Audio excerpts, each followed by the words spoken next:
Cette capsule vidéo revient sur la technique de construction de courbes d'évolution. Une autre capsule sera réalisée dans le cadre de la méthodologie du commentaire de courbe d'évolution. L'objectif visé par cette présentation, c'est de vous permettre d'appliquer les méthodes de traitement statistique et de construction graphique dans l'analyse des phénomènes et problèmes démographiques. Dans cet exercice, nous allons construire la courbe d'évolution de la population française de 1980 à 2020. La première chose à faire pour construire une courbe, c'est de choisir les échelles qui vont servir au tracé de la courbe. Une courbe d'évolution se construit sur un repère orthonormé, de ce fait il faudra choisir deux échelles. On choisit d'abord l'échelle de l'axe des ordonnées qui doit porter les effectifs. Pour calculer l'échelle des ordonnées, on peut utiliser le mode statistique qui est la modalité de la variable à laquelle est associé le plus grand effectif ou la plus grande fréquence. On note généralement le mode M0. Pour obtenir une échelle de cet axe, on peut donc faire correspondre 1 cm à la valeur du mode statistique divisé par 10.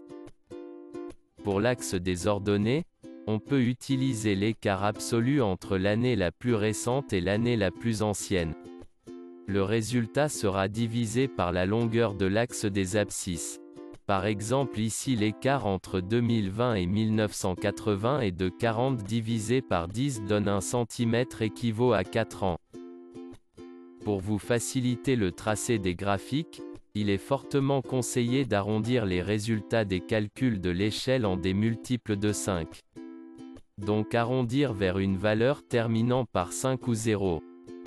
Pour l'axe des abscisses, si les intervalles entre les années sont régulières, il faut choisir cet intervalle comme échelle pour éviter de faire des calculs.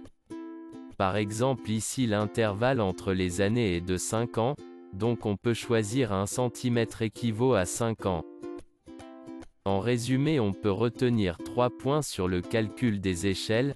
La construction d'une courbe d'évolution nécessite deux échelles. Leur choix est libre.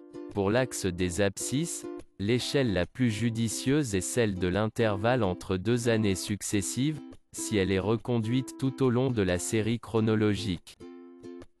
Après avoir calculé l'échelle, on utilise celle-ci pour trouver la position exacte des points qui serviront à tracer la courbe sur le graphique. Pour cela, on calcule la hauteur du point de chaque année en divisant l'effectif de la population de l'année par le dénominateur de l'échelle des effectifs. Les résultats de ces calculs sont répertoriés dans un tableau récapitulatif dont voici un exemple. Pour l'année 1980, on prendra l'effectif de la population qui est 55 572 624, divisé par l'échelle qui est 6 706 370. Cela donnera 8,29 cm.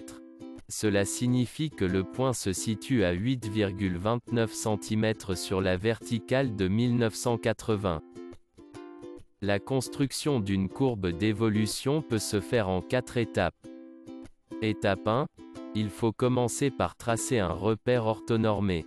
Il faut prévoir une partie pour les valeurs négatives si la série chronologique en comporte. Graduer également les axes en reportant les années en abscisse et les effectifs en ordonnée. Étape 2. Reporter les points des effectifs de chaque année en utilisant la longueur en centimètres calculée précédemment. Pour plus de précision dans le tracé, vous pouvez tracer des segments reliant le point à l'année. Étape 3.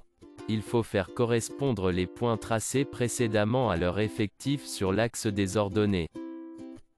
Étape 4. Il faut relier les points entre eux à main levée pour tracer la courbe d'évolution.